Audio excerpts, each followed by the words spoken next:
लगातार अपने दर्शकों को हम बता रहे हैं सबसे बड़ी और सबसे अहम खबर के बारे में जानकारी सबसे पहले आप इंडिया टीवी पर हासिल कर सकते हैं। शुवेंदु अधिकारी का सीएम बनना तय है। औपचारिक ऐलान का सिर्फ इंतजार है। कोलकाता में बीजेपी विधायक दल की अहम बैठक शुरू होने वाली है। इस मीटिंग के लिए केंद्रीय पर्यवेक्षक के तौर पर खुद गृह मंत्री अमित शाह मौजूद हैं। शुवेंदु अधिकारी और सभी बीजेपी विधायक भी वहां पर एक एक कर उनका पहुंचने का सिलसिला शुरू हो चुका है। बैठक में बंगाल के मुख्यमंत्री के तौर पर शुवेंदु अधिकारी के नाम पर औपचारिक तौर पर मोहर लगना बाकी है, क्योंकि इंडिया टीवी के रिपोर्टर्स ने जब तमाम लोगों से बातचीत की तो सभी ने कहा कि भाई मौजूदा सिटिंग सीएम को दो बार हराने वाले शुवेंदु के अलावा पसंद कौन हो सकती है। ये बात निशित प्रामाणिक ने भी कही, ये बात वहां तमाम दूसरे नेताओं ने भी कही। सभी लोग इस सुर में कह रहे हैं कि भाई जीत के अगर आर्किटेक्ट वहां पर शुवेंदु अधिकारी थे, बीजेपी का चेहरा शुवेंदु अधिकारी थे, तो शुवेंदु अधिकारी के नाम पर ही मोहर लगेगी। हालांकि बीच में कुछ लोगों ने कुछ और नामों की भी बात कही, लेकिन सब कुछ क्लियर है। पिक्चर बिल्कुल क्लियर कट और ज्यादा जिसे कहते हैं बिल्कुल तस्वीर साफ हो गई जब अमित शाह ने आज शुवेंदु अधिकारी की पीठ थपथपा के उन्हें बधाई दी। और भी नेता मौजूद थे, सबसे वो गर्मजोशी से मिले, लेकिन जिस तरह से पीठ थपथपाई अमित शाह ने तो उसके बाद पिक्चर बिल्कुल क्लियर थी। कोई इफ बट नहीं रह गया था। सीधे सीधे एक ही नाम था कि हाँ, शुवेंदु अधिकारी ही सीएम पद के मुख्य दावेदार हैं और वही होंगे। सिर्फ औपचारिक ऐलान है। कोई सीनियर लीडर उनके नाम का प्रस्ताव रखेगा और उसके बाद उन्हें औपचारिक तौर पर नेता चुना जाएगा और फिर वो राजभवन जाकर सरकार बनाने का दावा पेश करेंगे। और साथ ही एक और बड़ी खबर आपको बता दें, डिप्टी सीएम को लेकर भी तस्वीर अब साफ होती हुई नजर आ रही है। बंगाल में एक महिला डिप्टी सीएम बनेंगी।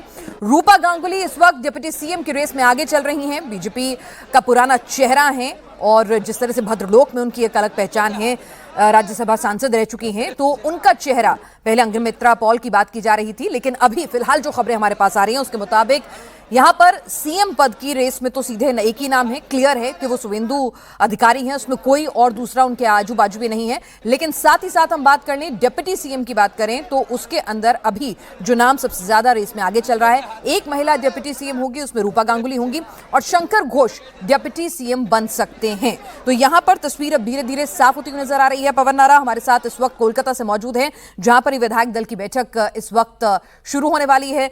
पवन, सभी लोग जिनके नाम मंत्रिमंडल के लिए या डिप्टी सीएम पद के लिए रेस में चल रहे हैं, एक सुर में कह रहे हैं नेता तो हमारा शुवेंदु है, यानी कि सीएम कौन होगा इसकी तस्वीर क्लियर हो गई है। अभी खबर आ रही है कि डिप्टी सीएम महिला जो होंगी उसमें रूपा गांगुली और डिप्टी सीएम दूसरे जो होंगे उसमें शंकर घोष का नाम। आपके पास क्या अपडेट? देखिए, रूपा गांगुली से हमारी बात हुई थी। उन्होंने कहा कि 2 मिनट इंतजार कीजिए, सब कुछ स्पष्ट हो जाएगा। जाते जाते सिर्फ एक सेंटेंस बोला था। पीछे से एक पत्रकार ने पूछ लिया कि क्या आप उप मुख्यमंत्री की दौड़ में हैं, तो भड़कने के अंदाज में बोली, वो तो मोदी जी जानते हैं, मोदी जी से पूछिए, मुझे नहीं पता है। ये कहते हुए वो आगे बढ़ी। तो कुल मिलाकर अभी इंतजार करना पड़ेगा। मेरे सूत्र अभी इस बारे में इस तरह की कोई जानकारी नहीं दे रहे हैं। जैसे ही कंफर्म होगा आपको बता दें। अब से लगभग कुछ क्षण बाद ये बैठक शुरू हो जानी चाहिए, चाहे वो बंगाल के प्रभारी हो, सह प्रभारी हो, विधायक हो, शुवेंदु अधिकारी हो, दिलीप घोष हो, सब यहाँ पहुंच चुके हैं और अब अमित शाह का इंतजार हो रहा है। और जैसे ही अमित शाह पहुंचेंगे उसके बाद विधिवत तौर पर विधायक दल की बैठक की शुरुआत होगी।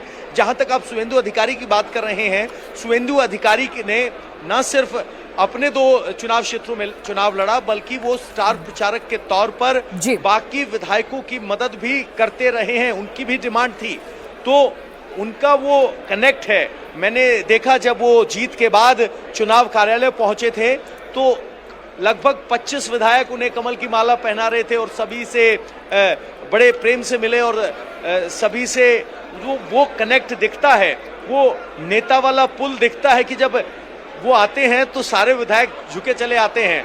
बहुत से विधायक पांव छूते हुए दिखाई दिए, लेकिन शुवेंदु अधिकारी भी अपनी तरफ से आगे बढ़कर विधायकों से संवाद और संपर्क करते हैं। दिवांचन चक्रवर्ती हैं एनएक्स। चलिए इस वक्त एक और एक मिनट यहाँ पर मैं आपको रोकना चाहूंगी। शायद डिप्टी सीएम बनेगा या नहीं बनेगा इसको लेकर भी अभी क्लैरिटी यहाँ पर नहीं है। यहाँ पर जो अपडेट हमारे पास आ रही है वो ये कि अभी डिप्टी सीएम को लेकर कोई क्लैरिटी नहीं है कि क्या वहां पर 2 डिप्टी सीएम, आमतौर पर जहां जहां बीजेपी की सरकार होती है तो डिप्टी सीएम 2 बीजेपी के कवायद रही है कि वो बनाते रहे हैं, तो इसको लेकर कहा जा रहा था कि हो सकता है कि 2 डिप्टी सीएम हो, लेकिन शायद ये फॉर्मूला पश्चिम बंगाल में नहीं अपनाया जाएगा। दिल्ली से देवेंद्र, कोलकाता से तो अभी सूत्र जो है वो क्लैरिटी नहीं दे रहे हैं।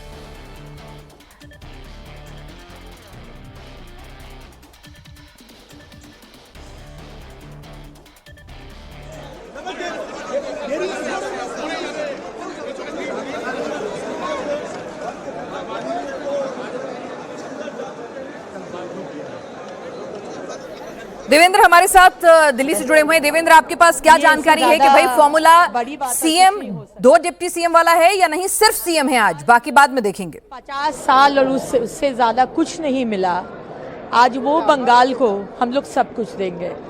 And first and foremost law and order, महिला का सम्मान। माँ दुर्गा माँ काली पूजा करते हैं, लेकिन असली माँ दुर्गा माँ काली का सम्मान कहाँ है? तो सबका सम्मान, सबका सुरक्षा वापस लाना, ये हम लोग का वादा है, मोदी जी का वादा है। और हम लोग मोदी जी के सैनिक है, भाजपा के सैनिक है, इसके ज्यादा हम लोग का कोई एक्सपेक्टेशन नहीं है। सिर्फ डॉक्टर श्यामा प्रसाद मुखर्जी का सपना साकार हो गया। कुछ मैसेज देना है, देना नहीं है। आवर एक्स चीफ मिनिस्टर, उनके लिए बहुत बहुत शुभकामनाएं। हाँ, मोदी जी के सैनिक है और भाजपा के सैनिक।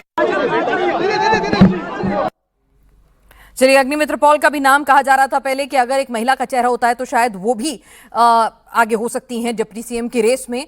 और अग्निमित्र पॉल अभी बयान देते हुए कि ठीक है कि वहां पर कानून व्यवस्था जो है उसको दुरुस्त करना है और एक बड़ी जीत है। तो तमाम विधायक जो हैं पहुंचने लग गए हैं विधायक दल की इस बैठक के लिए। हमारे साथ इस वक्त हमारे पॉलिटिकल एडिटर देवेंद्र पराशर भी इस वक्त जुड़े हुए हैं। देवेंद्र, दिल्ली से क्या खबरें हैं? फॉर्मूला क्या अभी फिलहाल सिर्फ एक सीएम ही, कोई डिप्टी सीएम नहीं, या फिर जो आमतौर पर बीजेपी शासित राज्यों में देखा जाता है, एक सीएम 2 डिप्टी सीएम? नहीं, दिल्ली से कोई खबर नहीं है। जो भी खबर आ रही है बंगाल से ही आ रही है और वहाँ बैठक वहाँ चल रही है और जो नेता वहाँ मौजूद हैं वो आप समझ सकती हैं कि अगर बैठक में मौजूद हों तो फिर इन्फॉर्मेशन वो कहाँ से देंगे। लेकिन एक चीज़ ये तय मानिए कि आज की जो ये बैठक होगी उसमें एक ही नाम तय किया जाना है, वो मुख्यमंत्री का। क्योंकि डिप्टी सीएम आगे जब मंत्रियों की सूची जो कि आज रात तक उस पर अंतिम नाम पर मुहर लगेगा तो उस कंडीशन में वो एक कैटेगराइजेशन हो जाता है। अन्यथा आप देखें तो डिप्टी सीएम कोई अलग से कोई पद नहीं होता, कोई संवैधानिक पद नहीं होता, एक पोस्टरिंग वाली चीज होती है। और प्रदेश संगठन की यह राय जरूर है कि 2 डिप्टी सीएम होने चाहिए मुख्यमंत्री के साथ। गृह मंत्री अमित शाह के सामने इस राय को रखा गया है। उसमें यह भी था कि एक महिला हो और एक एससी कम्युनिटी का भी हो सकता है, north Bengal versus south Bengal जैसा कॉम्बिनेशन भी रखा जा सकता है। ये सारी चीज़ें गृह मंत्री अमित शाह के सामने रखी गई हैं। अमित शाह ने किस चीज़ को ओके किया है उसकी जानकारी अभी नहीं है। अभी जो आपको जानकारी मिलेगी भी वो विधायक दल की बैठक में मुख्यमंत्री के तौर पर शुभेंदु अधिकारी के नाम का चयन कर लिया गया है, इस बात की सूचना दी जाएगी। बाकी आगे तस्वीर साफ हो पाएगी। मंत्रियों के नाम, एक तो कितने मंत्री आते हैं जिसके बारे में उम्मीद जताई जा रही है कि 32 से 33 हो सकते हैं। उतने सारे नामों को लेकर गृह मंत्री अमित शाह के सामने मंथन किया गया है। उनमें से जो नाम पहले हमने बताया उनमें से जितने नाम को उन्होंने ओके किया हो उसकी अभी जानकारी नहीं है, वो रात तक ही तस्वीर साफ हो पाएगी। लेकिन पार्टी कहीं से ये कोशिश नहीं करेगी, जिसके बारे में हम लोग बार बार बात कर रहे हैं, कि शुभेंदु अधिकारी की ताकत को किसी रूप में उसको काउंटर किया जा रहा है, कोई बैलेंसिंग की जा रही है, ये मैसेज पार्टी बिल्कुल नहीं देगी। क्योंकि बीजेपी का ये मानना है कि टास्क अभी बाकी है। ये सिर्फ एक फ्रंट पे, इलेक्शन के फ्रंट पे आपकी जीत हासिल हुई है, आगे बहुत कुछ किया जाना बाकी है। और उस लिहाज से फुल अथॉरिटी शुभेंदु अधिकारी के पास रहा है, जो कि गृह मंत्री अमित शाह के निर्देश पे वहाँ पे काम कर रहे हैं। जब हम लोग इस बात को कह रहे हैं तो उसमें पॉलिटिकल जो एस्पेक्ट है वो तो एक छोटा पहलू है, नेशनल सिक्योरिटी ज़्यादा बड़ा पहलू है, घुसपैठिए ज़्यादा बड़ा पहलू है। घुसपैठिए बाहर से ना आए वो तो है ही, जो आ गए हैं उनको कैसे बाहर भेजा जाए। तो इन सारी चीज़ों को ध्यान में रखते हुए शुभेंदु अधिकारी को फिनांस बहुत ज़्यादा पावरफुल बनाया जाएगा। पार्टी ये ज़रूर कोशिश करेगी। डिप्टी सीएम अगर बनाएगी तब भी, ना बनाए तो कोई बात ही नहीं। जी चलिए, तो डिप्टी सीएम बनेगा नहीं बनेगा उसको लेकर क्लैरिटी अभी कुछ देर बाद ही आएगी। लेकिन फिलहाल इस विधायक दल की बैठक में शुभेंदु अधिकारी सीएम पद के तौर पर वो उनको चुन लिया जाएगा, ये बिल्कुल क्लियर है। यहाँ पर ये इसमें कोई इफ एंड बट नहीं है। प्रिय बंधु मीडिया के एडिटर हमारे साथ श्रुतिशील घोष जी भी जुड़े हुए हैं। श्रुतिशील घोष जी, आपने जो प्रेडिक्शन किया था सीटों को लेकर वो तो बहुत एक्यूरेट रहा। अब कोई सरकार को लेकर डिप्टी सीएम बन रहा है कि नहीं बन रहा है, कौन कौन मंत्रिमंडल में हो सकते हैं, क्या फॉर्मूला हो सकता है, ये भी कोई खबर आपके पास आई है? देखिए, यहाँ पर डिप्टी सीएम के बात तो यहाँ पर चल रहा है, क्योंकि हालांकि पश्चिम बंगाल का अगर हिस्ट्री देखा जाए, डिप्टी सीएम का इतना चर्चा कभी हुआ नहीं था। बट इस बार भाजपा का गवर्नमेंट होने के बाद ये चर्चा आ रहा है। और वहां पर एक फैक्टर हम लोग शायद हमसे छूट रहा है, वो है संघ परिवार, उनका क्या मानना है। और अगर वो फॉर्मूला माना जाता है तो नॉर्थ बंगाल से एक नाम आ रहा है, वो है रथिंद्रनाथ बोस। ये संघ परिवार से है और पहले इनको जो जिम्मेदारी दिया गया था, जो उत्तर का 4 लोकसभा है उसका जो 28 असेंबलीज है उसका रिस्पॉन्सिबिलिटी उनको दिया गया था। उन्होंने बोला था यहाँ पर 27-1 होगा, जहां पर हालांकि बहुत सारे टॉप सीट थे वहां पर फिर भी उसने बोला कि यहाँ पर 27-1 होगा। और जो एक्चुअल रिजल्ट आया वो है 26-2, भाजपा के फेवर में 26 सीट्स आया है, जो ये रथिंद्रनाथ बोस देख रहा था। और बाद में उसको ये रिस्पॉन्सिबिलिटी देने के बाद जो किया गया था, कुछ बिहार दक्षिण में जो बीजेपी का वहां पर विधायक थे उनको चेंज करके उनको टिकट दिया गया। तो ये तो एक चीज सामने आ रहा है कि अगर संघ परिवार का फार्मूला चले, क्योंकि मिनिस्ट्री में अगर अब सीएम, डिप्टी सीएम जिसका भी नाम चर्चा चल रहा है, संघ परिवार का बैकग्राउंड से वो लोग है नहीं, तो इसलिए रथिंद्रनाथ बोस वहां पर आएंगे। और दूसरी एक बात है जो मिनिस्ट्री को लेकर अपडेट आ रहा है कि ये जो मिनिस्ट्री होगा इसको दबंग मिनिस्ट्री होना चाहिए, क्योंकि दादा जो बात अभी कर रहे थे कि यहाँ पर जो फॉर्मूला चल रहा है कि गवर्नमेंट को अगले 2-2.5 साल बहुत सारे काम कर रहा है जी। घुसपैठियों को लेकर, यहाँ पर जो रोहिंग्या बांग्लादेशी है, तो इसलिए जो एक्स आईपीएस है या एनएसजी कमांडो है उनका बहुत दबदबा चलने वाला है। तो इसलिए 3-4 नाम जो है वो बहुत चर्चे में आ रहा है। शायद वो डिप्टी सीएम नहीं मिलेंगे लेकिन उसको भारी मंत्रक मिल सकता है, जैसे दीपांजन चक्रवर्ती उत्तरपाड़ा से जिन्होंने जीता है, हालांकि उन्होंने कुछ दिन पहले ही भाजपा ज्वाइन किया लेकिन उसको टिकट मिला। तो एनएसजी दीपांजन कमांडो भी चक्रवर्ती है, का नाम आगे दीपांजन चल रहा है। चक्रवर्ती है ना आप जो बात कर रहे हाँ, थे, हाँ, और एक आईपीएस अधिकारी है फिर राजेश कुमार जी। राजेश कुमार जी का नाम चल रहा है, देवाशीष धर जी उनका भी नाम चल रहा है। तो ये सारे नामों में चर्चा है, जो दबंग चेहरा का है, जो वेस्ट बंगाल का अभी का सिचुएशन है घुसपैठियों को लेके उसको पूरा क्लीन अप करना है, तो इसलिए ये सारे चेहरा आ सकता है। ठीक है, तो कुछ इस तरह के चेहरे भी होंगे। सज्जन कुमार जी भी हमारे साथ जुड़े हैं। पवन नारा, आप कुछ कहना चाह रहे हैं क्या? पवन इस वक्त विधायक दल की बैठक के ठीक जहां ये बैठक हो रही है ठीक बाहर मौजूद है। पवन, आपके पास कोई अपडेट, कुछ जानकारी? बिल्कुल, अभी कॉर्डन ऑफ इलाका कर दिया गया है। अमित शाह कभी भी यहां पहुंच सकते हैं। शुवेंदु अधिकारी और बाकी तमाम नेता यहां पहुंच चुके हैं। और देखिए, दादा आते हैं, मतुआ समाज से हैं, वो भी पहुंचे हैं यहां पे।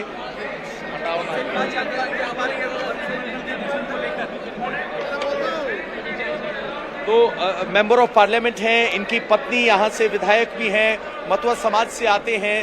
तो प्रोबेबल्स में मतुआ समाज को भी एक रिप्रेजेंटेशन मिलने की बात हो रही है। तो फिलहाल यहाँ लगातार अनाउंसमेंट किया जा रहा है कि अंदर मीडिया को ले जाया जाएगा जहाँ बैठक हो रही है। तो ये ओपन फॉर ऑल होगा कि नहीं, इस तरह की अनाउंसमेंट शायद हमें सुनी है। अभी कोई भी नेता कोई जानकारी, कोई मैसेज का जवाब देने के लिए तैयार बिल्कुल नहीं है। पवन, कहा भी बैठक जाता में है बीजेपी की तरफ से जिनके नाम जो है सबसे ज्यादा चर्चा में चलने लगते हैं, टीवी कैमरास पे आने लगते हैं ना, तो उनके नाम कट जाते हैं, वो जो ज्यादा बयान दे देते हैं। तो इसलिए कोई भी नेता बहुत कुछ फिलहाल बोलने के मूड में नजर नहीं आ रहा है। सज्जन कुमार जी भी हमारे साथ राजनीतिक विश्लेषक जुड़े हुए हैं। सज्जन जी, सीधे सीधे अगर एक सीएम भी हो, डिप्टी सीएम नहीं भी रखा जाए, अगर इस फॉर्मूले पर भी आगे बढ़े फिलहाल अभी मौजूदा स्थिति में, कि कहीं से भी ये मैसेज नहीं देना चाहते हैं कि शुवेंदु अधिकारी की पावर्स को कर्टेल किया जा रहा है या उन्हें बांधा जा रहा है दो और उनके साथ डिप्टी सीएम बना के, तो जो मंत्रिमंडल होगा तो कम से कम उसके अंदर कास्ट कॉम्बिनेशन की बात करें, मतुआ समाज, एससी एसटी, फिर क्षेत्रवाद के हिसाब से जो रिजल्ट्स आए हैं, उन तमाम फैक्टर्स को ध्यान में रखते हुए चुनाव होगा।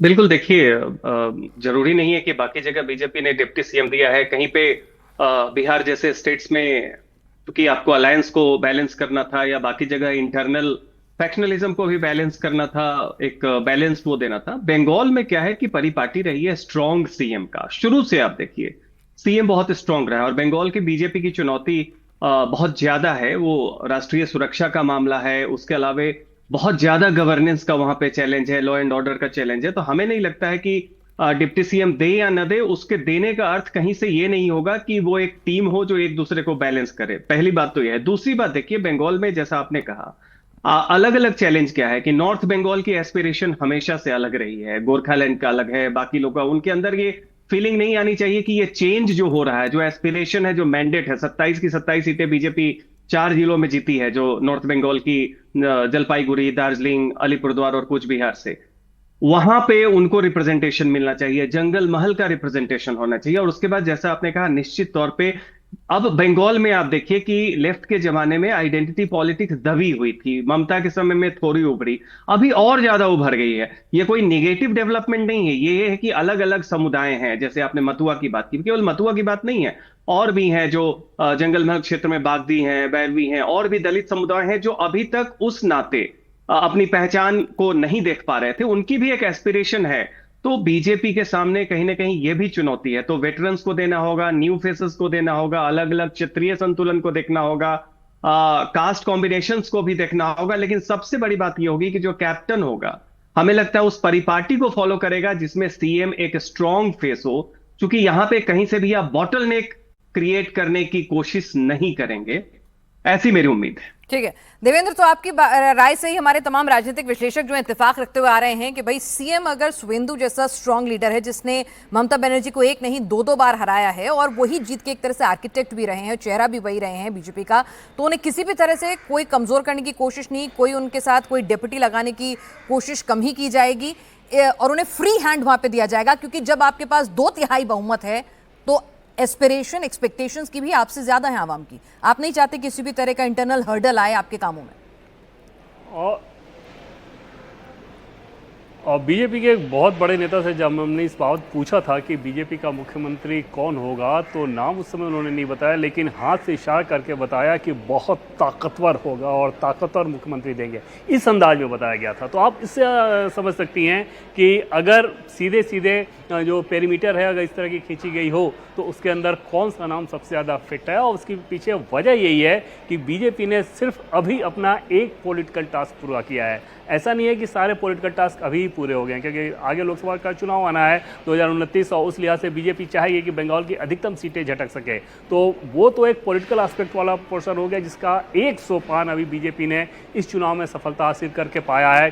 बाकी सारे जो टास्क हैं वो टास्क अभी होने बाकी हैं। जैसे बंगाल के लोगों के साथ जो वायदा किया गया था उन वायदा को आप डिलीवर कर रहे हैं और उसके लिए बहुत ज़रूरी है कि जो एडमिनिस्ट्रेटिव ढांचा है अभी उस एडमिनिस्ट्रेटिव ढांचे को चेंज किया जाए, उसको फुल इफिशियंसी के साथ उससे काम कराया जाए, उससे काम लिया जाए। दूसरी चीज़ कि ओवरऑल डेवलपमेंट के लिहाज से बड़े बड़े प्रोजेक्ट्स आपके पास राज्य में आएँ, उस काम को देखना है। और तीसरी जो कि सबसे ज़्यादा अहम चीज़ है, ये चीज़ें तो बाकी राज्यों में भी होती हैं, लेकिन जो सबसे ज़्यादा अहम चीज़ है वो ये कि नेशनल सिक्योरिटी के हिसाब से बंगाल रूट से जो चैलेंज मिलता है, जो थ्रेट मिलता है, उसको कैसे न्यूट्रलाइज किया जाए। और वो आप देखेंगे कि अगले कुछ दिनों में उनमें से कुछ बातें आपको पता चलनी शुरू हो जाएंगी और बहुत कुछ अंडर कवर होगा। लेकिन नेशनल सिक्योरिटी के लिहाज से घुसपैठियों के मामले पर बंगाल में बीजेपी की सरकार और दिल्ली के निर्देश पे बहुत कुछ करने वाली है और वहाँ पर ज़ीरो कंप्रोमाइज़ रखा जाएगा।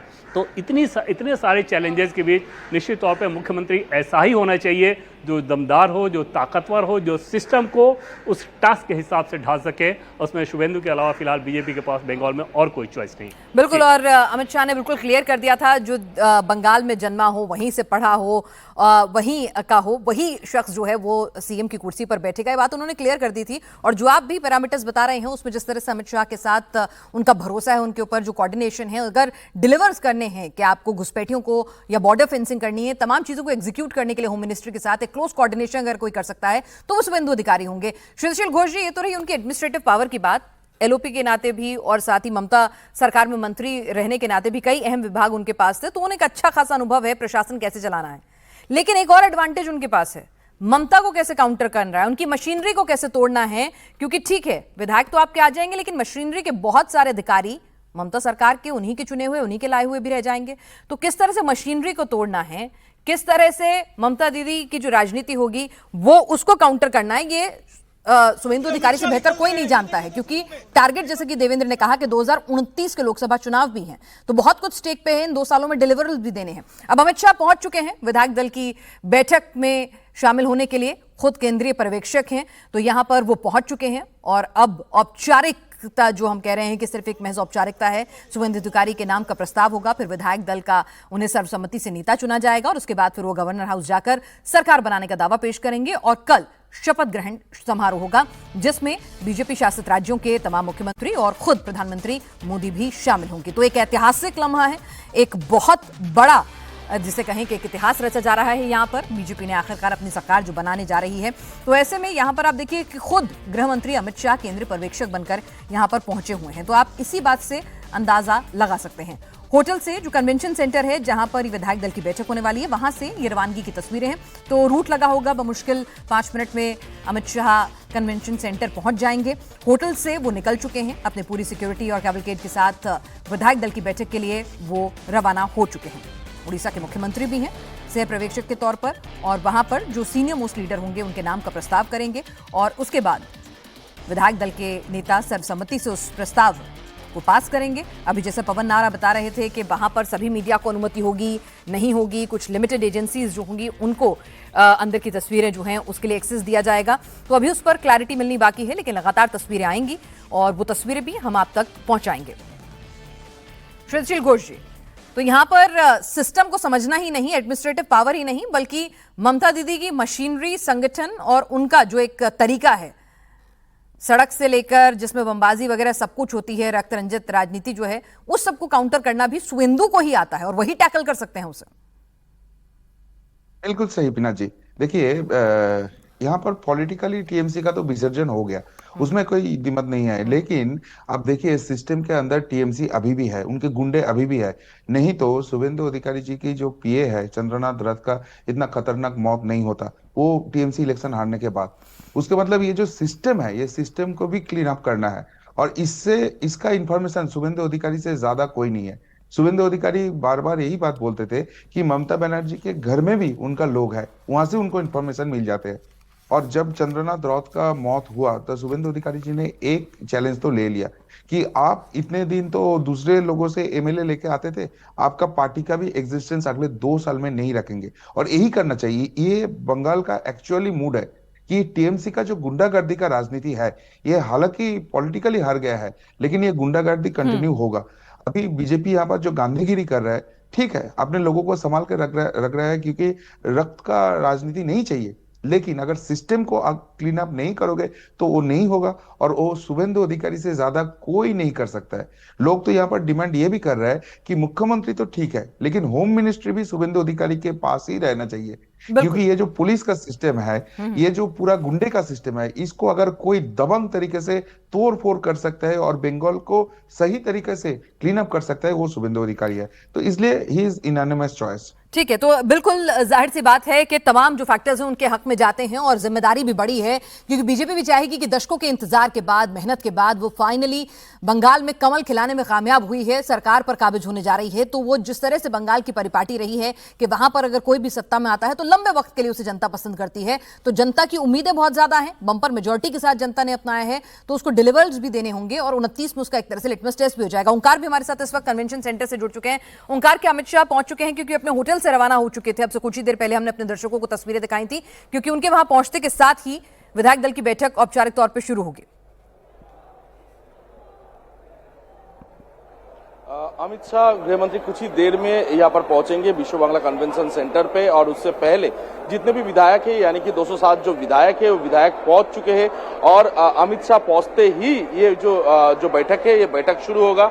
सबसे पहले थोड़ा विजुअल दिखाने की कोशिश करूंगा। यहाँ पर कुछ ही देर में गृह मंत्री अमित शाह पहुंचेंगे और इसके लिए तमाम तैयारी जो है वो तैयारी कर ली गई है। बस कुछ ही मिनट का प्रतीक्षा, उसके बाद ही गृह मंत्री अमित शाह पहुंचेंगे और 207 विधायकों के साथ वो बैठक करेंगे, और बैठक के लिए हर एक विधायक इस वक्त पहुंच चुके हैं। पिनाज, एक बार एक विजुअल दिखाने की कोशिश करूंगा। यहाँ पर फूलों से रंगोली बनाई गई है। यहाँ पर कमल का जो सिंबल है, कमल का सिंबल बीजेपी का, वही सिंबल बहुत ही बेहतरीन तरीके से यहाँ पर बनाई गई है, और हर एक आके यहाँ पर पहुंच रहे विधायक जो बातचीत कर रहे हैं। और इस वक्त सबसे बड़ा जो बात है कि ये बैठक जो है, बैठक से जो मूल विषय आने वाला है, जिसके ऊपर पूरे बंगाल का नजर है कि अगला मुख्यमंत्री कौन बनेंगे। तो इस बारे में हम लोग तमाम जो विधायक इस वक्त पहुंचे हुए हैं उनके साथ बातचीत किया है, और सभी का लगभग जो बड़ा संख्या में विधायक जो है उनका कहना है कि शुवेंदु अधिकारी ही उनके नाम के जो पहले लिस्ट पे है।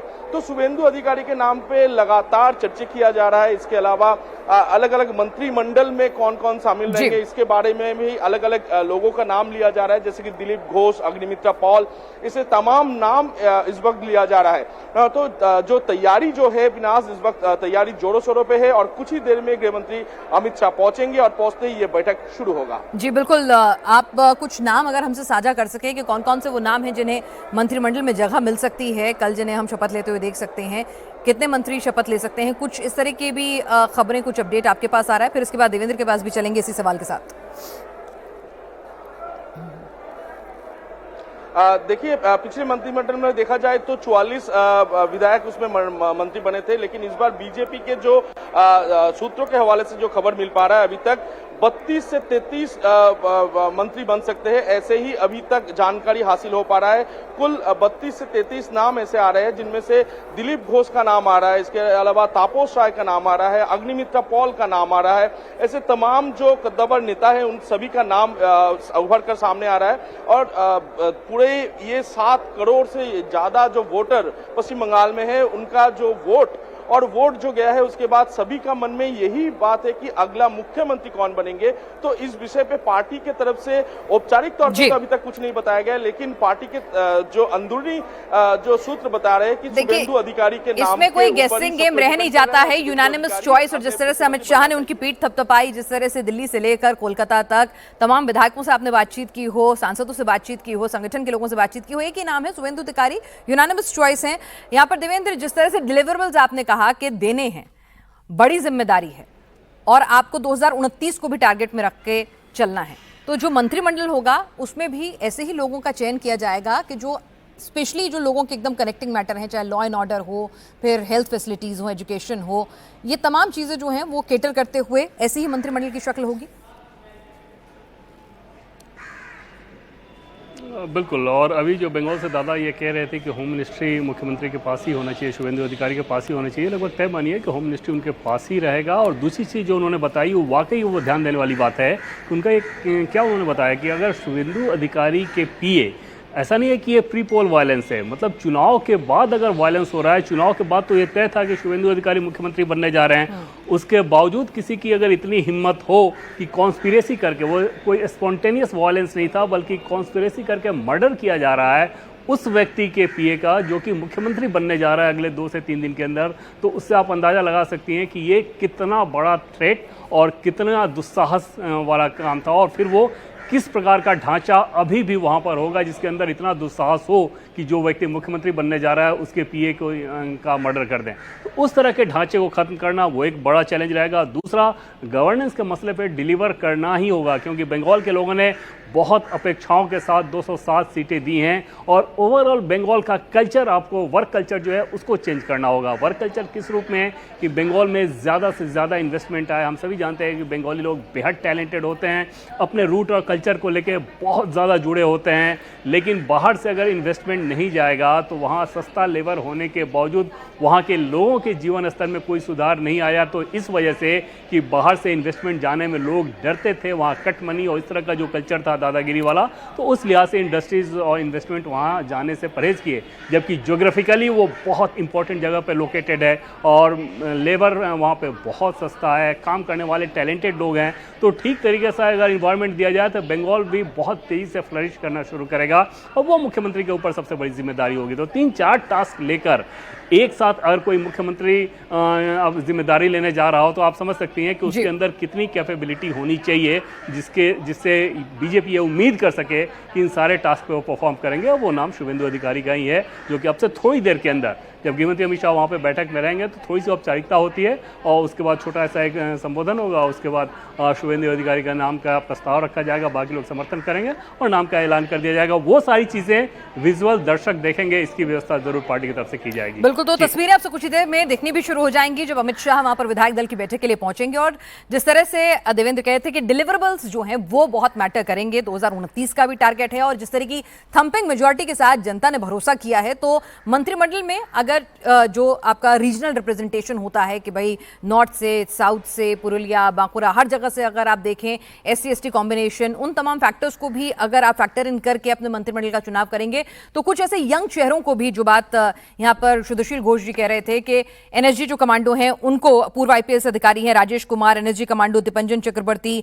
वकील कौस्तुभ बागची, ये कुछ नाम ऐसे हो सकते हैं जो यंग चेहरे हो सकते हैं और इनसे इनके ऊपर बड़ी जिम्मेदारी हो, जो वर्क कल्चर जिसे कह रहे हैं चेंज करने की बात, उसको इनके ऊपर सौंपा जाए। सुशील घोष जी, कुछ ऐसे नाम कि ठीक है, कुछ तो आपको अपना कास्ट कॉम्बिनेशन है, रीजनल रिप्रेजेंटेशन जो होता है हर जिले से, वो ध्यान में रखना ही होगा, उसको आप राजनीति में नकार नहीं सकते हैं। लेकिन जैसे हमने मोदी कैबिनेट में देखा है कि टैलेंट, कुछ अधिकारी, कुछ इस तरह के ऑफिसर्स, उनको जरूर मौका मिलता है, तो ऐसा ही शुभेंदु की कैबिनेट में भी हम देखेंगे। बिल्कुल एकदम अभी जो नाम से चर्चा हो रहा है यहाँ पर, देखिए इस बार जो भाजपा का रिजल्ट हुई है वो बहुत शानदार है और हर जिले से उनका रिप्रेजेंटेटिव है। तो इसलिए अभी जो नाम में चर्चा आ रहा है, मैं एकदम नॉर्थ बंगाल में चालू कर रहा हूँ। तो पहले ही जो कुचबिहार आ रहा है वहां से, इधर तो रविंद्रनाथ बोसु नहीं तो निशित प्रामाणिक, इन दोनों में से एक तो मिनिस्ट्री में आएंगे। उसके बाद अलीपुरद्वार से दीपक बर्मन जी का नाम आ रहा है। उसके बाद जलपाईगुड़ी से इधर तो शिखा चटर्जी जी और नहीं तो पूना भेंगरा जी, इन दोनों नाम से चर्चा चल रहा है। दार्जिलिंग और कालिम्पोंग ये दोनों डिस्ट्रिक्ट मिलाकर 6 सीट्स है, तो वहां पर शंकर घोष का नाम आगे चल रहा है। उसके बाद नॉर्थ दिनाजपुर से उत्पल महाराज, उनका नाम आगे चल रहा है। दक्षिण दिनाजपुर से सत्येंद्रनाथ राय, उनका नाम आगे चल रहा है। मालदा जिला से 3 नाम में चर्चा है, उनमें से शायद 2 आएंगे मिनिस्ट्री में। एक तो जुएल मुर्मू जो आदिवासी समाज से आता है, उनका नाम आगे चल रहा है। और अमलान भादुरी और गोपाल चंद्र साहा, इन दोनों में से एक नाम शायद आएंगे। उसके बाद मुर्शिदाबाद जिला आता है, तो जहां से 3 नाम का चर्चा चल रहा है। चित्तो मुखर्जी का नाम है, भरत कुमार झवार जो यहाँ पर बहुत सारे नॉन बंगाली हिंदूज है, उनका रिप्रेजेंटेशन होने के लिए भरत कुमार झवार जी, उनका नाम चल रहा है। सुब्रत मैत्र जो 2 बार जीता और वो अधीर रंजन चौधरी को हरा दिया, तो उनका नाम आगे चल रहा है। फिर नोदिया डिस्ट्रिक्ट से 2 मिनिस्टर शायद होंगे। एक तो जो कृष्णनगर सेगमेंट है वहां पर समरेंद्रनाथ घोष तो करीमपुर से जीते हैं, उनका नाम आगे चल रहा है। और जो रानाघाट सेगमेंट है वहां पर 2 नाम में चर्चा है, कोई एक शायद मिनिस्ट्री में रहेंगे, बंकिम चंद्र घोष और असीम सरकार का नाम वहां से चल रहा है।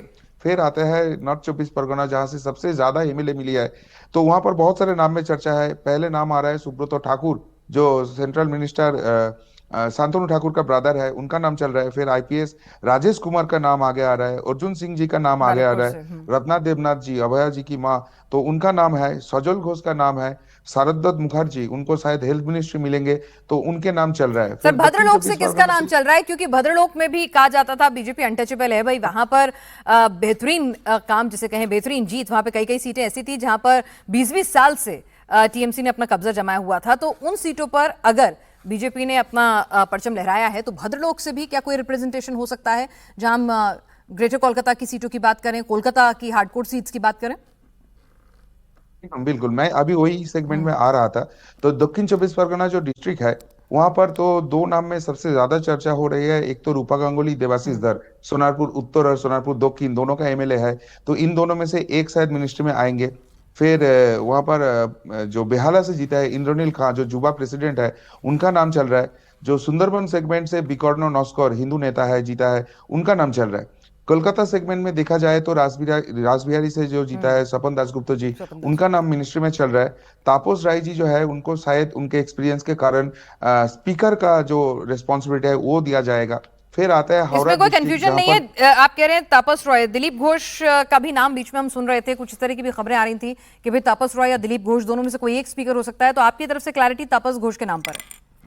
तापस राय के नाम में यहाँ पर क्लैरिटी हमको मिल रहा है यहाँ पर अभी। फिर अगर हावड़ा डिस्ट्रिक्ट में आए तो वहां पर 3 नाम में चर्चा चल रहा है, शायद 2 नाम वहां पर मिनिस्ट्री में रहेंगे। एक तो रुद्रनील घोष, उसका नाम आना लगभग तैयार है।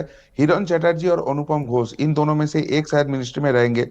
फिर आ रहा है हुगली डिस्ट्रिक्ट, जहां पर वो एनएसजी कमांडो दीपांजन चक्रवर्ती है, उनका नाम आगे चल रहा है। सुबीर नाग जो पुराने भाजपा कार्यकर्ता है, और जब लकेट चटर्जी यहाँ से जीते थे तो उनका बहुत बड़ा योगदान था, तो सुबीर नाग जी का भी नाम आगे चल रहा है। जर्नलिस्ट संतू पान जो इस बार पहले बार पॉलिटिक्स में आया और जीते, शानदार जीत हुई, तो युवा चेहरे के लिए संतू पान का नाम आगे चल रहा है। फिर आता है शुभेंदु अधिकारी का डिस्ट्रिक्ट पूर्व मेदिनीपुर, तो वहां से 2 नाम चर्चे में है। एक तो है अशोक दिंदा जो एक्स नेशनल क्रिकेटर था, तो स्पोर्ट्स मिनिस्टर के लिए उनका नाम चल रहा है। और दिव्येंदु अधिकारी जो शुभेंदु अधिकारी का भाई है, उनका नाम भी चर्चे में है। अब वो एक ही परिवार से हो रहा है इसलिए कट सकता है, बट उनके नाम चर्चे में है। चलिए ठीक है, आपने ये पूरा का पूरा, सर मैं आपको बीच में रोकूंगी, आगे की लिस्ट जो है आपके पास वो भी मैं कौन कौन से जिले से कौन से दावेदार जो हैं आपकी नजर में आ रहे हैं, लेकिन अभी ओंकार के पास चलते हैं, कन्वेंशन सेंटर में मौजूद हैं ओंकार। क्या अमित शाह वहां पहुंच चुके हैं? किस तरह की हलचल है वहां पर? मीडिया को क्या अंदर एंट्री मिल चुकी है? क्योंकि देवेंद्र जिस तरह से बता रहे थे कि तस्वीरें सब देखेंगे, जिस तरह से नाम जो है उसकी प्रस्तावना होगी, समर्थन होगा, फिर संबोधन होगा, वो सब तस्वीरें देश के हर कोने तक पहुंचे, इसकी भी व्यवस्था की गई है। देखिए, देश के गृह मंत्री अमित शाह अभी पहुंचे हैं। एक वीआईपी एंट्री है, उस वीआईपी एंट्री के जरिए वो पहुंचे हुए हैं विश्व बांग्ला कन्वेंशन सेंटर पे। और विश्व बांग्ला कन्वेंशन सेंटर के फर्स्ट फ्लोर जहां पर ये बैठक होगी विधायक की, उसी जगह पे वो कुछ ही देर में पहुंच भी जाएंगे। और उनके पहुंचते ही ये जो बैठक है ये बैठक शुरू हो जाएगा, क्योंकि ये बहुत एक इम्पॉर्टेंट बैठक है विधायक दल की। तो इसी जगह से जो नेता है वो नेता को चुना जाएगा। इसके अलावा कौन कौन मंत्रिमंडल में शपथ लेंगे उनका नाम भी सामने खुलकर आएगा। तो और कुछ ही मिनट के बाद ही ये बैठक शुरू हो जाएगा, क्योंकि कुछ देर पहले ही गृह मंत्री अमित शाह वो पहुंच चुके हैं और फर्स्ट फ्लोर में ये जो बैठक हो रही है, बैठक की जो जगह है, जगह पर गृह मंत्री कुछ ही देर में पहुंचेंगे और बैठक जो है 207 विधायकों के साथ वो बैठक भी शुरू हो जाएगा। चलिए, तो वहां पर वो पहुंच चुके हैं वीआईपी एंट्री से। अब कुछ ही देर में औपचारिक तौर पर इस बैठक की शुरुआत भी होने जा रही है और बैठक में जैसा कि तमाम लोग कह रहे हैं कि सिर्फ एक औपचारिकता भर है, इस पर तो किसी को कोई इफ्बट नहीं है कि शुभेंदु अधिकारी ही वो नाम है, वो चेहरा है जो बंगाल के मुख्यमंत्री के तौर पर कल शपथ लेता हुआ नजर आएगा। बस अब एक औपचारिक ऐलान बाकी है, प्रस्ताव रखा जाएगा उनके नाम का, उसके बाद तमाम विधायक जो हैं उसका समर्थन करेंगे, फिर उन्हें सर्वसम्मति से विधायक दल का नेता चुना जाएगा, फिर वो गवर्नर हाउस जाकर सरकार बनाने का दावा पेश करने वाले हैं। तो सज्जन जी, जिस तरह से हम अभी चर्चा कर रहे हैं मंत्रिमंडल की कि जो जीते चेहरे हैं, यंग चेहरे हैं, हर तरह से एक बैलेंस आउट करने की कोशिश होगी कि भाई हर क्षेत्र का रिप्रेजेंटेशन भी हो जाए। कास्ट फैक्टर को भी SC/ST ने जिस तरह से एक थंपिंग मेजॉरिटी में बड़ा रोल निभाया, उन्होंने अच्छी सीटें दिलाई हैं, तो सबका रिप्रेजेंटेशन भी हो जाए, साथ ही साथ जो टैलेंट हैं, जो युवा चेहरे हैं, उनका भी पूरा का पूरा ध्यान रखा जाए। तो एक अच्छा कॉम्बिनेशन मंत्रिमंडल में देखने को मिलेगा। बिल्कुल, देखिए, और एक और भी बात ध्यान में रखिए कि अगर शुभेंदु अधिकारी मुख्यमंत्री बनते हैं तो आमतौर पे एक संतुलन की बात होती है, जो वेटरन्स हो, नए चेहरे हों, अलग अलग क्षेत्र को हो, अलग अलग समाज से हो, लेकिन उसके साथ ये भी होता है कि CM जो होते हैं मुख्यमंत्री, उनका भी से रहता है मंत्रिमंडल में। तो निश्चित तौर पे संतुलन होगा, लेकिन थोड़ा बहुत प्रभाव शुभेंदु अधिकारी, चूंकि लगभग तय है वही मुख्यमंत्री बनेंगे, तो उनका भी रहेगा। लेकिन यहाँ पे सबसे बड़ी चुनौती और जो शुभेंदु अधिकारी के पक्ष में जाती है कि बीजेपी इस बार जो चुनाव जीती है वो एक एक्स्ट्रॉर्डिनरी तैयारी बहुत कम समय में जो की गई और जो एक बहुत ही स्ट्रॉन्ग सेंटिमेंट था उसके बल पे जीती है। अभी बीजेपी की चुनौती है कि उसे बंगाल की मिट्टी में अपने जड़ को जमाना है, और इस जड़ को इसलिए जमाना है क्योंकि बंगाल उनका एक केवल चुनावी प्रोजेक्ट नहीं था, ये एक इमोशनल, एक वैचारिक प्रोजेक्ट भी था। तो इसका परिणाम भी दिखना चाहिए। 2029 की बात हो रही है, सब हो रही है, वहां पे डेमोग्राफिक चैलेंज बीजेपी के लिए हमेशा ज्यादा रहेगा, क्योंकि इस बार जिस तरीके से मतों का बीजेपी के पक्ष में झुकाव हुआ वो हमेशा ऐसा रहे, इसको मान के नहीं चलना चाहिए, क्योंकि वहां पे विपक्ष के लिए भी एक माइनॉरिटी डेमोग्राफी है, उसके अलावा लॉ एंड ऑर्डर की सिचुएशन है और युवाओं में इतना ज्यादा एस्पिरेशन है कि अगर आप उस पर चूक गए तो वो फ्रस्ट्रेशन होगा, जिसे भुनाने के लिए बाकी पार्टियां, क्योंकि केवल TMC ही नहीं है, वहां पे CPM भी है और बाकी पार्टियां भी हैं। तो वैसी स्थिति में बीजेपी की सबसे बड़ी चुनौती है कि वहां की एक हेजेमोनिक पार्टी आज जैसे बन के उभरी है, इसे कम से कम कई चुनाव पेज में इसे कंटिन्यू करे। और उसके लिए जैसा कि बताया गया, शुभेंदु अधिकारी के पास दो चीज है, एक वो TMC की चुनौती को और उसके तंत्र को समझते हैं, और दूसरा वो एक ऐसे चेहरे हैं जिनके बीजेपी में पिछली बार शामिल होने के बाद से अब तक लोगों का सबसे ज्यादा उनके पीछे उम्मीद भी जुड़ा। और भी चेहरे दिलीप घोष से लेके तमाम लोग हैं, लेकिन शुभेंदु अधिकारी को लेके अभी तक ये माना जा रहा था कि वो इस चेंज को दिखाएंगे। तो सवाल ये है कि इस जीत को, इस मैंडेट को क्या आप अपने सांगठनिक और बंगाल की मिट्टी में अपने जड़ों को काफी बिल्कुल, जीत बड़ी है सज्जन जी, जिम्मेदारी बड़ी है, लेकिन आपने एक जो बात कही ना कि ठीक है वहां पर एक पूरा माइनॉरिटी वोट बैंक है जो हमेशा जिसे इनकैश करने की, उससे प्रेशराइज करने की कोशिश रहेगी। इसी बात को मैं देवेंद्र के पास लेके जाती हूँ। देवेंद्र, दो चेहरे पैरेलल्स अगर ड्रॉ करें, हिमंता बिस्वा शर्मा, चलिए एक मिनट देवेंद्र आपको रोक रही हूँ, अंदर से एक्सक्लूसिव तस्वीरें हमारे पास आई हैं। यहाँ पर विधायक दल की बैठक के लिए अब तमाम तैयारियां शुरू हो चुकी हैं। ये देखिए तस्वीरें आपके पास आ रही हैं और अब ये सीधी तस्वीरें हैं। यहाँ पर औपचारिक तौर पर प्रस्तावक जो होंगे वो नाम रखेंगे और तमाम विधायक जो हैं सर्वसम्मति से उनके नाम का समर्थन करेंगे। फिर एक छोटा सा जो देवेंद्र ने बताया कि संबोधन होगा और उसके बाद शुभेंदु अधिकारी वही नाम है और वो फिर गवर्नर हाउस जाएंगे और वहां पर अपना दावा पेश करेंगे सरकार बनाने का। तो प्रक्रिया अब शुरू हो चुकी है, बैठक शुरू हो चुकी है।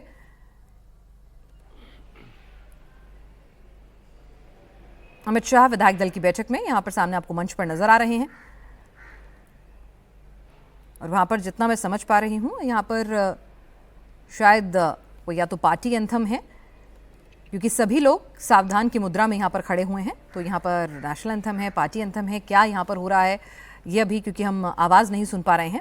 तो फिलहाल वहां पर तमाम नेता मंच पर नजर आ रहे हैं, विधायक वहां पर मौजूद हैं। सर्वसम्मति से विधायक दल का नेता चुना जाना है और ये विश्व बांग्ला कन्वेंशन सेंटर में शुरुआत हो चुकी है विधायक दल की बैठक की।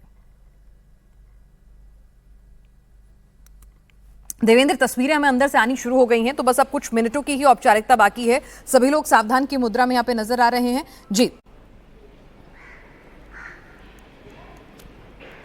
और वंदे मातरम चल रहा होगा। बहुत ज़्यादा संभावना इस बात की है कि बीजेपी की बैठकों में वंदे मातरम को बहुत ज़्यादा प्रमुखता दी जाती है और वहाँ भी जो अभी चल रहा होगा वंदे मातरम का गायन ही चल रहा होगा, जिसके चलते आप देख रहे होंगे कि सभी लोग सावधान की मुद्रा में हैं। और उसके थोड़ी देर बाद अनाउंस किया जाएगा विधायकों के बीच में कि नेता का चयन किया जाना है और उसकी जो प्रक्रिया होती है पूरी तरह से औपचारिक प्रक्रिया होती है। यानी कि ऐसा नहीं होता है कि सीधे से नाम का अनाउंस कर दिया जाए। विधायकों में से एक सीनियर लीडर खड़े होंगे, वो एक नाम का प्रस्ताव रखेंगे, बाकी समर्थन करेंगे और इस तरह से उस नाम का चयन कर लिया जाएगा। पता सबको है कि कौन सा नाम होगा, लेकिन उस प्रक्रिया का पालन ज़रूर किया जाएगा। बिल्कुल, तो उस प्रक्रिया की तरफ से यहाँ पर वो प्रक्रिया अब शुरू हो रही है, तो बहुत हद तक मुमकिन है कि वंदे मातरम की धुन के साथ, क्योंकि वो भी एक अपने आप में बहुत बड़ा चुनावी मुद्दा रहा था और बीजेपी लगातार वंदे मातरम को बंगाल की अस्मिता से पूरे कैंपेन के दौरान भी जोड़ती रही है, तो वंदे मातरम की धुन के साथ ही शायद बहुत हद तक मुमकिन है, जैसे देवेंद्र कह रहे हैं, शुरुआत हुई इस विधायक दल की बैठक की और वहाँ अपने अग्रजों को श्रद्धा सुमन अर्पित करने के बाद अब मंच की ओर अग्रसर होते हुए यहाँ पर गृह मंत्री और केंद्रीय पर्यवेक्षक इस विधायक दल की बैठक के यहाँ पर अब मंच पर वो आसीन हो चुके हैं और यहाँ से अब जैसे देवेंद्र बता रहे थे कि अब शुवेंदु अधिकारी ही बनेंगे सीएम, ये तय है। एक सीनियर मोस्ट लीडर उनके नाम का प्रस्ताव रखेगा, पूरा जो प्रोटोकॉल होता है वो फॉलो किया जाएगा और उसके बाद उनके नाम का अनुमोदन तमाम जो विधायक हैं वो करेंगे और फिर एक संबोधन होगा छोटा सा, जिसमें ये औपचारिक ऐलान किया जाएगा कि हाँ, शुवेंदु अधिकारी ही वो नाम है जिसे विधायकों ने सर्वसम्मति से अपना नेता चुना है। तो ये तस्वीरें लगातार आपके सामने आ रही हैं, तो बस अब औपचारिकता भर रह गई है। ओंकार, विधायक दल की बैठक भीतर शुरू हो चुकी है, बस अब औपचारिकता है। कौन प्रस्तावक होगा, क्या कुछ डिटेल्स अंदर से कार्यक्रम की आपके पास आ रही हैं? देखिए, बैठक जो एकदम प्राथमिक स्तर पे है इस वक्त और बैठक शुरू होने ही वाला है और बैठक में अमित शाह गृह मंत्री वो पहुंच भी चुके हैं और कुछ ही मिनटों का सिर्फ वेट करना है, उसके बाद ही ये बैठक पूरा शुरू होगा।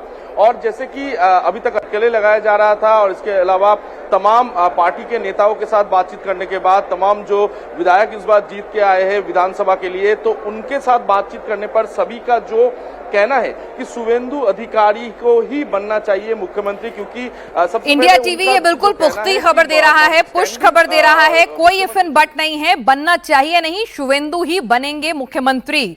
ओंकार, ये बिल्कुल क्लियर कट है, तमाम सोर्सेज ये कंफर्म कर रहे हैं कि शुवेंदु अधिकारी ही बनने जा रहे हैं पश्चिम बंगाल के मुख्यमंत्री। उनकी बॉडी लैंग्वेज हो, उनके बयान हो, उनके साथ नेता हो, उनके जैसे ही वो इस विधायक दल की बैठक में पहुंचे थे, जिस तरह से लोग उनके पैर छू के आशीर्वाद ले रहे थे, तो सब कुछ। और जितने भी लोगों से आप लोगों ने बात की थी, आप थे, पवन नारा थे, तमाम लोग जब बातचीत कर रहे थे तो वो भी एक ही सुर में कह रहे थे कि भाई जिसने दीदी को 2-2 बार हराया है, जिसने इतनी अप्रत्याशित जीत दिलाई है, तो मुख्यमंत्री तो उसका बनना बनता ही है। तो ठीक है, एक औपचारिकता होती है, एक प्रोटोकॉल होता है, एक गाइडलाइंस होती है, उसको फॉलो किया जा रहा है, लेकिन ये क्लियर कट है, इसमें कोई इफ एंड बट नहीं है कि शुवेंदु अधिकारी ही पश्चिम बंगाल के अगले मुख्यमंत्री होने जा रहे हैं। बस अब उनके नाम का प्रस्ताव रखा जाएगा, सीनियर मोस्ट लीडर उनके नाम का प्रस्ताव रखेंगे और यहां पर हमारे पास जानकारी आ रही है, पवन नारा, औपचारिकता पूरी हुई, अमित शाह ने शुवेंदु अधिकारी के नाम की घोषणा कर दी है, विधायक दल का नेता चुन लिया गया उन्हें।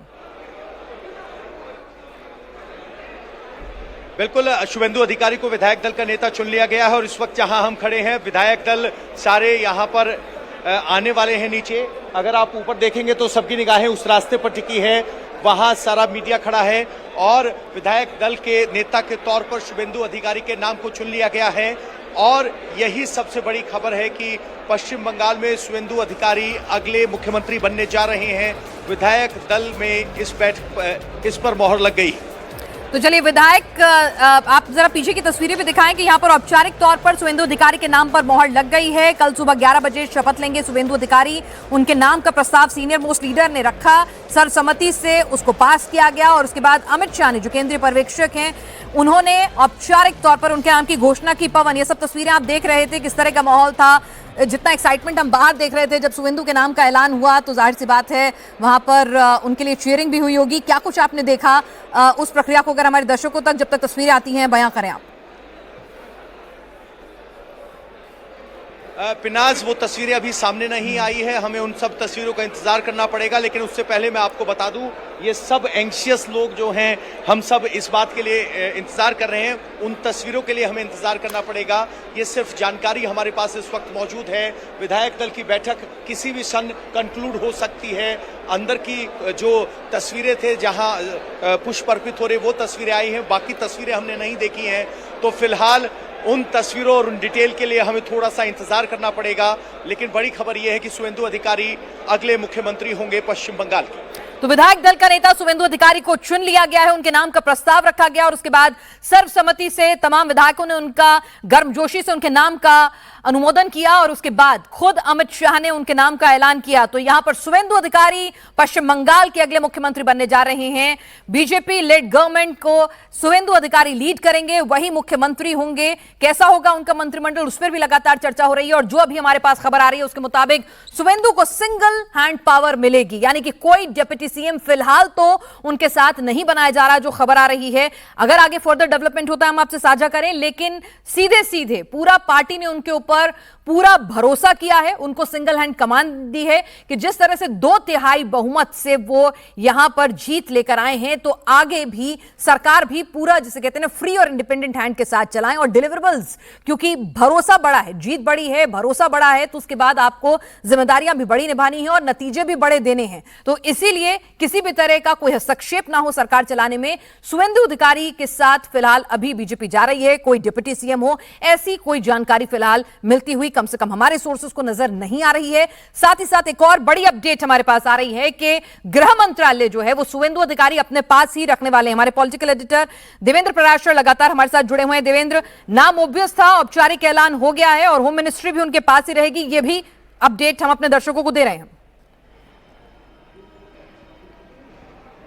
बिल्कुल पिनाज, इसमें कोई दो राय नहीं। और आप देखें तो शुवेंदु अधिकारी के लिए ये ग्राफ बीजेपी में आने के बाद और फिर बीजेपी में आने के बाद 6 साल के अंदर इस जगह पर पहुंचना, जब पार्टी के भीतर लगभग सहमति हो, अगर कुछ नामों को अगर छोड़ दें तो अधिकांश लोग इस बात पे सहमत थे कि शुवेंदु को ही होना चाहिए, तो उस लिहाज से इस पोजीशन को उन्होंने अर्न किया है। अर्न करने के पीछे वजह ये थी कि टीएमसी के सामने जिस चतुराई के साथ, जिस हौसले के साथ, जिस बेबाकी के साथ, जिस निर्भरता के साथ डट कर मुकाबला करना चाहिए और जिस स्ट्रेटजी के साथ डट कर मुकाबला करना चाहिए था, शुवेंदु अधिकारी ने उस काम को किया। दूसरी चीज़ कि जिस प्रकार के हिंदुत्व की लाइन को लेकर वो चले, वहाँ पर फिर जो संघ विचारधारा के लोग हैं वो भी बहुत आसानी के साथ उनको इको करने लगे। तीसरी चीज़ कि केंद्रीय गृह मंत्री अमित शाह का जो भी टास्क होता था बंगाल को लेकर, उस टास्क को शुवेंदु उसी रूप में डिलीवर करते थे, फिर रिपोर्ट करते थे, उसमें कहीं एक लाइन भी इधर से उधर नहीं होती थी और एकदम पार्टी का अनुशासित सिपाही के तौर पर उन्होंने अपने आप को पेश किया और सिर्फ उसी काम को किया जितना पार्टी के द्वारा कहा जाता था। तो ये सारी चीज़ें उनको इस हद तक लेकर आई कि बहुत आसानी के साथ उन्होंने उस प्लेस को अर्न किया जिसको अर्न करने में सालों लग जाते हैं। दूसरी तरफ बीजेपी के लिहाज से देखें तो बीजेपी के लिए एक वैसा चेहरा मिल गया जो टीएमसी के हर खूबियों कमियों को जानता था और उनकी चतुराई को जानता था और उसको उस हिसाब से लड़ने के लिए लगातार वो फीडबैक देते रहे, जो कि बीजेपी के लिहाज से ज़रूरी था। तो एक ओवरऑल कॉम्बिनेशन बना इन दोनों का और जिसका ये नतीजा रहा कि 6 साल के अंदर शुवेंदु अधिकारी इस जगह पर पहुंच गए जब बीजेपी को चमत्कारिक सफलता हासिल हुई और उस चमत्कारिक सफलता हासिल के बाद वो मुख्यमंत्री बन रहे हैं। और जैसा कि पहले लगातार हम लोग इस बात को कहते रहे हैं कि ऐसा नहीं है कि शुवेंदु अधिकारी को सिर्फ ये रिवॉर्ड दिया जा रहा है, बल्कि अगर मुख्यमंत्री के तौर पर उनका चयन किया गया तो उसके पीछे वजह ये थी कि उनको और टास्क दिया जा रहा है जिस टास्क पे आगे उनको खरा उतरना होगा। बिल्कुल, लॉ एंड ऑर्डर उसमें से होगा। टीएमसी की जो गुंडागर्दी है, जो उनका पूरा मशीनरी सिस्टम है, घुसपैठ है, बॉर्डर फेंसिंग है, उसके साथ केंद्र के साथ कोऑर्डिनेशन है, तमाम चीजें हैं जो हैं, इन पर भरोसा करके अगर जनता ने इतनी थंपिंग मेजॉरिटी दी है तो आपको डिलीवर भी करना होगा। सुदर्शन घोष जी, जो बात अभी हमारे पॉलिटिकल लीडर देवेंद्र कह रहे थे कि ये जो पूरा थंपिंग मेजॉरिटी है, इसे सनातन की जीत, जय श्री राम, ये कहकर सुवेंदु अधिकारी ने वेलकम किया था और कहा जा रहा है हिंदू वोट कंसोलिडेशन इस जीत में पूरा क्लियर कट नजर आ रहा है। तो अगर हम सुवेंदु अधिकारी की बात करें, किस तरह से वो टीएमसी के नेता थे, फिर बीजेपी में आते हैं, धीरे धीरे अपनी पैठ बनाते हैं, स्वीकार्य हो जाते हैं और ऐसे हिंदू हृदय सम्राट एक तरह से बन जाते हैं। इससे पैरेलल्स अगर ड्रॉ करूं तो सिर्फ हिमंता बिस्वा शर्मा है जो कांग्रेस से आए लेकिन इतने बीजेपी के हो गए कि इतनी हार्ड लाइन कोई बीजेपी का दूसरा नेता शायद इतना वोकल होके इतना क्लियर कट नहीं बोलता है जितना वो बोलते हैं। और अब हमने शुवेंदु को सुना जिसमें वो सीधे सीधे कहते हैं जो हमारे साथ हम उसके साथ, सबका विकास नहीं। एकदम विनाथ जी, पहले तो मैं शुवेंदु अधिकारी जी को बहुत बहुत बधाई दूंगा क्योंकि ये एक्सपेक्टेड था। मैं सुबह से वही बात बोल रहा था कि शुवेंदु अधिकारी अगर सीएम नहीं बनता है तो वो जनता के ऊपर इफेक्ट पड़ेगा। और दूसरी बात ये भी मैंने बोल दिया था कि शुवेंदु अधिकारी को लोग बस चीफ मिनिस्टर नहीं, होम मिनिस्टर के रूप में भी देखना चाहता है क्योंकि सफाई करना है। और ये शुवेंदु अधिकारी जो है ये टीएमसी वालों के लिए खौफ है। ये टीएमसी वालों का एकदम ग्रास रूट लेवल के वर्कर से लेकर टॉप लेवल तक सुबह से शाम तक शुवेंदु अधिकारी का नाम जपता है, उसको गाली देता है। तो उसका इम्पैक्ट क्या है टीएमसी के अंदर आप समझ लीजिए। तो अगर दूसरे कोई मैं आपको बीच में यहाँ पे 1 मिनट सुधाशील जी आपको रोक रही हूँ। ये तस्वीरें आ रही हैं अब से कुछ ही देर पहले की विधायक दल की बैठक में किस तरह से उनके नाम का प्रस्ताव रखा गया और फिर उनके नाम की अनाउंसमेंट हुई। ये भीतर की तस्वीरें आप अपने टेलीविजन स्क्रीन पर देख पा रहे हैं।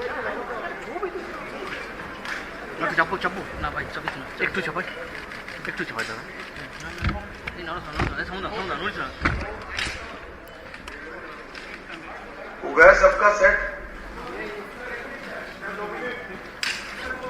Sir 2 minute.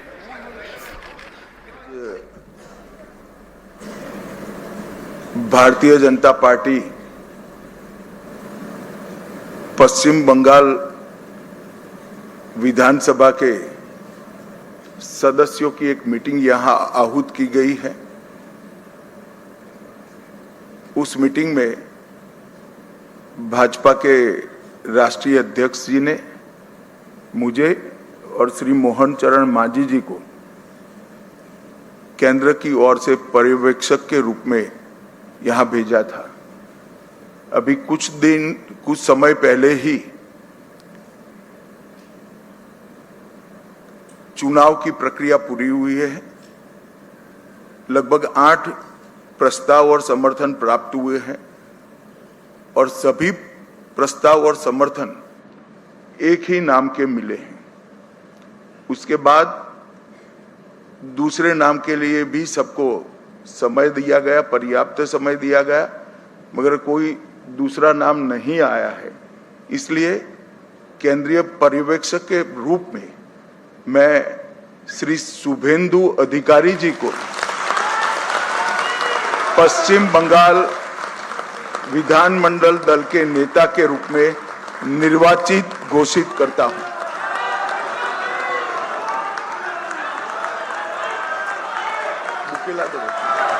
বুকে এরপর আমরা অনুরোধ করব আমাদের এইচএম স্যারকে এবং উড়িষ্যা সিএম স্যারকে এবং আমাদের স্টেট প্রেসিডেন্ট আমাদের সমীপ ভট্টাচার্যজিকে মালা এবং ফুলের মালা এবং আমাদের দুর্গা মাতার ছবি দিয়ে ওনাকে সংবর্ধনা করা। चलिए तो यहाँ पर सभी जो वहाँ पर उन्होंने बताया कि मोहन चरण मांझी जी हैं, सह पर्यवेक्षक हैं और जो वहाँ शुवेंदु अधिकारी का देखिए पूरा स्वागत यहाँ पर किया जा रहा है कमल के फूलों की माला के साथ। खुद अमित शाह ने उन्हें माला पहनाई और किस तरह से वो सरमाथे पर उनका हाथ लगाकर उनका अभिवादन स्वीकार कर रहे हैं और उनका आशीर्वाद ले रहे हैं। और अमित शाह यहाँ पर उसके बाद आप देखिए मोहन चरण मांझी जी उनको उड़ीसा सीएम बधाई देते हुए एक एक करके तमाम लोग जो हैं अब बधाई दे रहे हैं। मोहन चरण मांझी जी, उसके बाद जो प्रदेश अध्यक्ष हैं सामिक भट्टाचार्य, उनकी तरफ से भी बधाई दी जा रही है। तो एक एक करके तमाम 8 प्रस्ताव कुल टोटल वहां पर आए। अमित शाह ने जानकारी दी कि भाई मुझे जो राष्ट्रीय अध्यक्ष हैं उन्होंने मेरे ऊपर ये जिम्मेदारी दी थी, मुझे और मोहन चरण मांझी जो उड़ीसा के सीएम हैं उनको सह पर्यवेक्षक बना के मेरे साथ भेजा था। और जब ये पूरा का पूरा चुनाव मैंने कंडक्ट कराया तो उन्होंने बताया कि 8 प्रस्ताव प्राप्त हुए थे समर्थन के, तो 8 के 8 पे एक ही नाम था, वो शुवेंदु अधिकारी का था। उसके बाद जो प्रक्रिया होती है उसके तहत उन्होंने कहा कि आप कुछ वक्त लीजिए, दूसरे नाम पर भी विचार कर लीजिए। फिर तब कोई दूसरा नाम नहीं आया, फिर सर्वसम्मति के साथ पश्चिम बंगाल विधानमंडल के नेता के तौर पर अमित शाह ने खुद शुवेंदु अधिकारी के नाम का ऐलान किया। तो ऐतिहासिक ये मौका है यहाँ पर। अब जय जगन्नाथ, जय मां काली। मान्यवर केंद्र गृह मंत्री श्रीयुक्त अमित शाह जी, पश्चिम बंग राज्य बीजेपी के अध्यक्ष श्रीयुक्त समीक भट्टाचार्य जी, मान्यवर केंद्र मंत्री श्रीयुक्त भूपेंद्र यादव जी, मान्यवर केंद्र मंत्री श्रीयुक्त सुकांत मजुमदार जी, मान्यवर केंद्र मंत्री श्रीयुक्त शांतनु ठाकुर जी, राष्ट्रीय साधारण संपादक बीजेपी मान्यवर श्रीयुक्त सुनील बंसल जी, सह प्रभारी मान्यवर अमित मलभिया जी, नवनियुक्त विधायक दल की नेता मान्यवर श्री शुभेंदु अधिकारी जी और विधानसभा के भी विरोधी दल की नेता श्री दिलीप घोष जी, श्रीमती अग्निमित्रा पल जी, श्री मंगल पांडे जी, श्रीमती रूपा गांगुली जी और यहाँ उपस्थित सभी नवनियुक्त विधायक महोदय महोदयागण, आज के नवनिर्वाचित विधायक दल नेता श्रीयुक्त शुभेंदु अधिकारी जी, उसको मेरी तरफ से, उड़ीसा तरफ से बहुत बहुत शुभेच्छा और अभिनंदन। सबसे पहले मैं पश्चिम बंगाल के लोगों को बहुत बहुत अभिनंदन और शुभेच्छा ज्ञापन करता हूं। आज की ये दिन संभव करने के लिए भारतीय जनता पार्टी को सभी नेता कार्यकर्ताओं और जितनी भी धन्यवाद दिया जाए ये कम ही होगा। 2011 में 3 सीट से आज की 200 पार हमारे लिए एक अविस्मरणीय यात्रा है। इस बड़ी विजय के लिए मैं महाप्रभु श्री जगन्नाथ जी को कटी कटी प्रणाम करता हूं। महाप्रभु जी के आशीर्वाद से ये असंभव संभव हुआ है और माँ काली की भी जो आशीर्वाद है उसी पर ही वो संभव हुआ है। ओडिशा और बंगाल में ज़्यादा कोई अंतर भी नहीं है। हमारा लोग कलकत्ता को अपना दूसरा घर मानते हैं। हम दोनों राज्यों के लोग महाप्रभु श्री जगन्नाथ जी को सिर्फ भक्ति नहीं करते हैं, दिल से प्यार करते हैं। अगले चल के महाप्रभु के आशीर्वाद से हम दोनों राज्यों में और भी प्यार निश्चित रूप से बढ़ेगा। ये विजय यात्रा में हर एक कार्यकर्ता शामिल है जो बंगाल को प्यार करते हैं, यो भारत को भी प्यार करते हैं। आज बंगाल के ये रूप देखने के लिए हमारी पार्टी के संस्थापक महान विचारक श्याम प्रसाद मुखर्जी की हमेशा चाहते थे। मैं उनका संघर्ष को प्रणाम करता हूं और श्रद्धांजलि आज का इस ऐतिहासिक दिन में श्रद्धांजलि ज्ञापन करता हूं। कई दशकों के बाद आज पश्चिम बंगाल में एक नई सुबह आई है, नई इतिहास रचा गया है। अनेक संघर्ष के बाद पश्चिम की जनता पहली बार हमें सभा करने का मौका दिए हैं। कल बंगाल के राजनीतिक इतिहास में एक नया अध्याय लिखा जाएगा। वो ऐतिहासिक क्षण को दिशा देने के लिए एक विधि व्यवस्था है। इसी प्रक्रिया के हिस्सा बन के माननीय केंद्रीय गृह मंत्री श्री अमित शाह जी को सहायता करने के लिए यशस्वी प्रधानमंत्री माननीय श्री नरेंद्र मोदी जी ने और राष्ट्रीय अध्यक्ष नितिन नवीन जी ने मुझे भी जो दायित्व दिए हैं, इसके लिए मैं यशस्वी प्रधानमंत्री नरेंद्र मोदी जी और राष्ट्रीय अध्यक्ष नितिन नवीन जी और गृह मंत्री अमित शाह जी की आभार व्यक्त करता हूं। मुझ पर भरोसा जताने के लिए आपका बहुत बहुत धन्यवाद। मुझे बहुत खुशी है पश्चिम बंगाल के लोग अन्याय, अत्याचार और दुर्नीति का विरोध करके यशस्वी प्रधानमंत्री नरेंद्र मोदी जी के नेतृत्व में विकास के रास्ता को चुने हैं। ये बंगाल के लिए एक बहुत बड़ी परिवर्तन है। मोदी जी के नेतृत्व के साथ साथ हमारे आज का अपना लौह मानव गृह मंत्री अमित शाह जी के मजबूत रणनीति के आगे विरोधियों का कोई चाल और कोई काम नहीं किया। माननीय अमित शाह जी, मोदी जी के मार्गदर्शन और आपके स्ट्रैटेजी के तहत हमारे लिए कुछ भी असंभव नहीं है।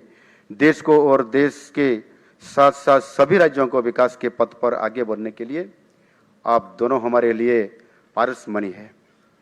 प्रधानमंत्री हमेशा पूर्वोदय के बारे में हम सबको कहते हैं। विकसित भारत की परिकल्पना में पूर्वोदय का एक बहुत बड़ा महत्व रहेगा।